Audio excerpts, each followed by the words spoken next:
पोड़ी होई जलीगले बधू विवाहर 15 वर्ष पर चलीगला जीवन। मृतक हेले द्वारिका सामल स्त्री कुनीता सामल। बाड़ी रे पड़िथिला कुनीता पोड़ा मृतदेह।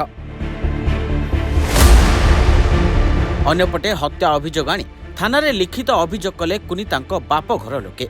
अभियोग अनुसार कुनीता घर केन्द्रापड़ा जिला राजकनिका थाना अंचल होइथिबा बेले 15 वर्ष पूर्व से बिंझारपुर थाना अंतर्गत जरी पंचायतर द्वारिका सामल को पुओ दीनबंधु सामल को विवाह करथिले एवं विवाहर किछि वर्ष परठारु ससुर घर लोके कुनीता शारीरिक और मानसिक जंत्रणा देबा सह बाप घरु अधिक पैसा आणे बोली दाबी करुथिले।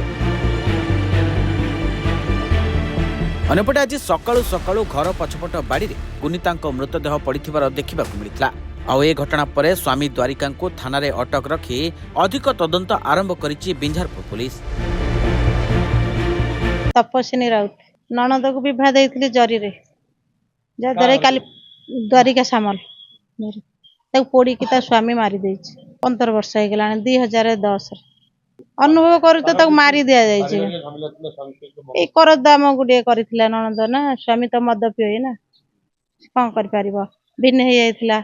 स्वामी आ का दोष देबी काई स्वामी तो घरे बसे ना मद पिए किछि काम करेनी कौन कर काली भी फोन करी कहला एमती 3 लाख टका हम खर्च करिछि केमती कौन करिवे ताकू भी आमे घर को डकैथिलु घर को पळे आसे तोर जो असुविधा अछि घर को पळे आसे कहला मु 2-4 दिन परे घर को जिबी। पारिवारिक कलह दृष्टि कि स्वामी तार जदि मद पी की मार मते जना होछि मारी देइछन्ती कारण पोड़ी जाइथिले पेट्रोल ढाळी पूराटा पोड़ी जाइतंदा ना अल्प हल्का पेट खाली पोड़ी हेछि गोड़ किछि हेइनी हाथ किछि हेइनी ता हाथ चूड़ी फुड़ी चूळ सब अछि। Jajpur Binjharpur Rana Pratap Mahapatra report reporter studio.